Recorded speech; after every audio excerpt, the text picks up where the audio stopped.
आपल्या आजोळी पायी जाणाऱ्या एका मुलाला काही व्यसनाधीशांनी पुलावरून खाली फेकले. गंभीररित्या जखमी झालेल्या मुलाच्या दोन्ही पायाच्या घोट्याची हाडं तुटली होती. असे असताना उपचारासाठी सिव्हिल रुग्णालयात आणल्यावर घोट्यांची जोखमीची यशस्वी शस्त्रक्रिया पार पडली. खर्डी रेल्वे स्टेशन जवळच्या गावात राहणारा कृष्णा मुकणे आपल्या आजीकडे चालत संध्याकाळच्या सुमारास जात होता. समृद्धी महामार्ग येथील पुलावरून जातेवेळी नशेत असलेल्या काही अज्ञात व्यक्तींनी दरम्यानच्या वेळेत कोणते कारण नसताना कृष्णाला उचलले आणि पुलावरून खाली फेकले. मात्र खाली पडून कृष्णा जबर जखमी झाला होता. त्याला उठताही येत नव्हते. जवळच काही कामगार काम करत होते. त्यांनी कृष्णाची माहिती घेऊन कुटुंबियांना कळवले. दोन्ही पायांच्या घोटाला मार बसल्यामुळे त्याला तात्काळ ठाणे सिव्हिल रुग्णालयात दाखल केलं. कृष्णाच्या दोन्ही पायाचे एक्सरे काढल्यावर घोट्यांची हाडं मोडली असल्याचे समजले. सिव्हिल रुग्णालयात गेल्या काही वर्षात गुंतागुंतीच्या जोखमीच्या शस्त्रक्रिया यशस्वी होत आहेत. मात्र कृष्णाची काहीशी आव्हानात्मक शस्त्रक्रिया होती. जिल्हा शल्यचिकित्सक डॉ. कैलास पवार, अतिरिक्त जिल्हा शल्यचिकित्सक डॉ. धीरज महागडे यांच्या मार्गदर्शनाखाली शस्त्रक्रिया करण्यात आली. 15 दिवसात कृष्णाच्या दोन्ही घोटांच्या एकूण 3 शस्त्रक्रिया यशस्वी झाल्यात. एका पायाला जखम असल्याने एक शस्त्रक्रिया विलंबाने करावी लागली होती. या शस्त्रक्रियेसाठी अस्थितज्ञ डॉ. विलास साळवे, डॉ. अजित भुसागरे, डॉ. मयूर नागरगोजे, डॉ. दीपेश पाटील, भूलतज्ञ डॉ. रुपाली यादव आणि सिस्टर गायकर पाटील, सिस्टर राणे भक्ती सिस्टर आणि कर्मचारी ठाकरे मामा, मिलिंद मामा, मदन मामा, नितीन मामा यांनी अथक परिश्रम घेतलेत. अज्ञात व्यक्तीने आमच्या कृष्णाला पुलावरून खाली फेकले. जखमी अवस्थेत बघितल्यावर आम्ही सर्वच घाबरलो. परंतु सिव्हिल रुग्णालयाने कृष्णावर जे उपचार केले यासाठी त्यांचे आभार मानावे तितके कमीच आहेत. ठाणे महापालिका क्षेत्रातून जाणाऱ्या आणि राज्य सरकारच्या विविध प्राधिकरणाच्या अखत्यारीत असलेल्या महामार्गासह त्यावरील उड्डाणपुलावर पावसामुळे पडलेल्या खड्ड्यामुळे अपघाताची भीती व्यक्त होत असून हे खड्डे संबंधित यंत्रणेकडून बुजवण्यात आले नाहीतर पालिकेमार्फत बुजवण्यात येणार आहेत. यामुळे या मार्गावरील खड्डे भरण्याची कामे करण्यासाठी ठाणे महापालिका पुन्हा सरसावल्याचे चित्र आहे. ठाणे महापालिका क्षेत्रात मुंबई नाशिक महामार्ग तसेच घोडबंदर मार्ग जातो. या दोन्ही मार्ग शहरातील अंतर्गत मार्गांना जोडण्यात आलेले आहेत. घोडबंदर मार्गावरील उड्डाणपूल सार्वजनिक बांधकाम विभाग तर पुलाखालील रस्ता मुंबई महानगर प्रदेश प्राधिकरणाच्या अखत्यारीत येतो. या मार्गावर दरवर्षी पावसाळ्यात खड्डे पडून वाहतूक कोंडी होण्याबरोबरच अपघात होतात. यंदाही गेल्या 2 दिवसापासून सुरू असलेल्या पावसामुळे या मार्गावर खड्डे पडलेत. या मार्गाच्या दुरुस्तीचे काम संबंधित यंत्रणांनी हाती घेतले होते. मात्र मे महिन्यातच पाऊस सुरू झाल्याने मार्गाच्या दुरुस्तीचे काम रखडले. त्यातच पावसामुळे रस्त्यावर खड्डेही पडले आहेत. खड्ड्यांमध्ये पावसाचे पाणी साठते आणि त्यामुळे वाहन चालकात ते दिसून येत नाही. हे चित्र पातलीपाडा, वाघबीळ, माझीवडा या पुलावर दिसून येते. या पुलावरील खड्ड्यात रिक्षा किंवा स्कूटरचे चाक अडकून अपघात होण्याची भीती व्यक्त होत आहे. याशिवाय कार, अवजड वाहने खड्ड्यात आदळत असून अवजड वाहने उलटून अपघात होण्याची भीती व्यक्त होत आहे. या खड्ड्यांच्या मुद्द्यावरून संबंधित प्राधिकरणावर टीका होऊ लागली असली तरी या ठिकाणी खड्डे भरण्याची कामे अद्याप सुरू झाली नाहीत. त्यामुळे या यंत्रणांनी खड्डे भरणी केली नाही तर पालिकेमार्फत मास्टिकद्वारे खड्डे भरणी करण्याचे आदेश ठाणे महानगरपालिकेचे नगर अभियंता प्रशांत सोनाग्र यांनी अधिकाऱ्यांनी दिलेत. नागरिकांची गैरसोय होऊ नये आणि खड्ड्यामुळे अपघात होऊ नये यासाठी त्यांनी आदेश दिले आहेत.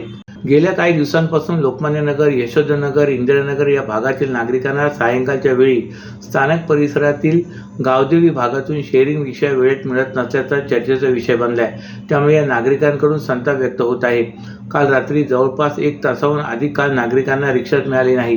त्यामुळे नागरिकांनी गावदेवी परिसरातील स्थानिक परिसराकडे जाणारा रस्ता पूर्णपणे अडवीत रोष व्यक्त केला आहे. सायंकाळच्या वेळी हा परिसर गजबजलेला असतो. त्यात प्रवाशांना रिक्षा मिळवण्यासाठी तारेवरची कसरत करावी लागते. परंतु याकडे वाहतूक पोलीस कोणत्याही प्रकारे लक्ष देत नसल्याचे निदर्शनास आले. लोकमान्य नगर, इंदिरानगर, सावरकर नगर, यशोधनगर या भागात मोठ्या प्रमाणात लोकवस्ती आहे. त्यामुळे या भागातून दररोज मोठ्या संख्येने नागरिक कामानिमित्त स्थानिक परिसरात येत असतात. या भागातून ठाणे महापालिकेच्या TMT गाड्या आणि शेअरिंग रिक्षा नागरिकांसाठी उपलब्ध आहेत. परंतु TMT गाड्यांची संख्या अपुरी पडत असल्यामुळे अनेक नागरिक शेअरिंग रिक्षावर अवलंबून असतात. गावदेवी परिसरात लोकमान्य नगर शेअरिंग रिक्षा थांबा आहे. सायंकाळी 7 वाजल्यानंतर या भागातील नागरिक या थांब्यावर रिक्षाची वाट पाहत उभे असतात. जसजसा वेळ पुढे जातो तसतशी रांग वाढत जाते, परंतु मागील काही आठवड्यापासून लोकमान्य नगर थांब्यावर प्रवाशांची भली मोठी रांग लागत आहे. प्रवाशांना अर्धा ते 1 तासाच्या अंतराने रिक्षा उपलब्ध होत असल्यामुळे त्यांच्यामधून संताप व्यक्त होतोय. काल रात्री प्रवाशांची इतकी मोठी रांग असतानाही अनेक रिक्षाचालक लोकमान्य नगरकडे जाण्यासाठी प्रवाशांना नकार देत होते. त्यामुळे संतापलेल्या प्रवाशांनी सरळ रस्ता अडवून प्रवाशांची वाट अडवली. त्यामुळे गावदेवी परिसरात स्थानकाकडे जाणारा मार्ग पूर्णपणे प्रवाशांनी भरलेला पाहायला मिळाला. या मार्गावरून स्थानक परिसरातील सॅटिस पुलावर TMT बस गाड्या जातात, तसे इतर खासगी वाहनांची वाहतूक सुरू असते. प्रवाशांनी वाट अडवल्यामुळे संपूर्ण रस्त्यावर वाहतूक कोंडी झाल्याचे चित्र पाहायला मिळाले होते. महाराष्ट्रातील भगिनींना आधार देणारी राज्य शासनाची मुख्यमंत्री माझी लाडकी बहीण योजना. या योजनेअंतर्गत अल्प उत्पन्न गटातील 21 ते 65 वयोगटाच्या भगिनींना मिळणार दरमहा 1500 रुपयाची मदत. अर्ज करण्यासाठी 31 ऑगस्ट 2024 पर्यंत मुदतवाढ. कुटुंबाचं वार्षिक उत्पन्न 2.5 लाख रुपयांपेक्षा कमी असलेल्या महिला पात्र. कुटुंबाकडे पिवळं किंवा केशरी रेशन कार्ड असल्यास उत्पन्नाचा दाखला आवश्यक नाही. पांढरं रेशन कार्ड असेल किंवा रेशन कार्ड नसेल तर कुटुंबाचं वार्षिक उत्पन्न 2.5 लाखांपेक्षा कमी असल्याचा दाखला आवश्यक. योजनेसाठीचा ऑनलाईन अर्ज नारी शक्ती दूत ॲपवरून किंवा पोर्टलवर भरता येईल. ज्या भगिनींना ऑनलाईन अर्ज भरता येत नसेल त्यांच्यासाठी अंगणवाडी, ग्रामपंचायत, वॉर्ड ऑफिस, सेतू सुविधा केंद्रामध्ये किंवा आशाताई बचत गटाच्या CRP यांची मदत उपलब्ध. आता आपल्याला अभिमानानं म्हणता येईल, सुखी आणि सुरक्षित आहे माझी लाडकी बहीण. ठाणे महापालिकेच्या शाळेच्या 26 इमारती धोकादायक झाल्याने त्यांची दुरुस्ती करण्याचे काम पालिकेच्या सार्वजनिक बांधकाम विभागाने एप्रिल महिन्यात हाती घेतले होते. मात्र यातील काही शाळांची कामे पूर्ण झालेली नसताना त्या ठिकाणी शाळेचे वर्ग भरण्यास सुरुवात झाली असून यामुळे दुरुस्ती कामं करणे शक्य होत नसल्याने आता सुट्टीच्या दिवसामध्ये ही कामे करण्याचे नियोजन प्रशासनाने आखले. पावसाळ्यात धोकादायक इमारत कोसळून दुर्घटना घडू नये यासाठी ठाणे महानगरपालिका दरवर्षी पावसाळ्यापूर्वी शहरातील धोकादायक इमारतींची यादी जाहीर करते. याशिवाय पालिकेच्या मालकीच्या इमारतीचीही तपासणी करते. या धोकादायक इमारतींचे C1, C2, A, C, 2B आणि C3 अशा 4 टप्प्यात वर्गीकरण करण्यात येते. C1 म्हणजे राहण्यास अयोग्य आणि तात्काळ निष्कासित करावी लागणारी अति धोकादायक इमारत म्हणजे. C2A म्हणजे इमारत रिकामी करून संरचनात्मक दुरुस्ती करणे. C2B म्हणजे इमारत रिकामी न करता त्याची संरचनात्मक दुरुस्ती करणे आणि C3 म्हणजे इमारतीची किरकोळ दुरुस्ती करणे. याप्रमाणे पालिकेने काही दिवसांपूर्वी शहरातील धोकादायक इमारतींची यादी जाहीर केली. त्याचबरोबर काही महिन्यांपूर्वी पालिका शाळेच्या इमारतीच्या बांधकामाचे संरचनात्मक परीक्षण करून घेतले. त्या 26 इमारती धोकादायक असल्याचे समोर आले होते. त्यातील 2 इमारती C2A वर्गवारीतील तर 24 इमारती C2B वर्गवारीत होत्या. या इमारतींच्या दुरुस्तीचा प्रस्ताव प्रशासनाने तयार केला होता आणि त्यासाठी 50 कोटीचा निधी राज्य शासनाने दिला होता. जानेवारी महिन्यात कामाचे कार्यादेश ठेकेदारांना देण्यात आले होते. मात्र या शाळा सुरू असल्याने दुरुस्तीची कामे एप्रिल अखेरपासून सुरू झाली असून ही कामे 1 वर्षात पूर्ण करण्याची मुदत आहे. यातील 2 इमारतींमधील शाळा दुरुस्ती कामासाठी इतरत्र इमारती भरवण्यात येत आहेत. तसेच जून महिन्यात शाळा सुरू झाल्याने 24 इमारतीच्या दुरुस्तीचे काम करणे शक्य होत नसल्याने पालिकेने आता सुट्ट्यांच्या दिवशी म्हणजे शनिवार, रविवार किंवा उत्सवांच्या मोठ्या सुट्ट्यांच्या काळात ही कामे उरकण्याचे नियोजन आखले आहे.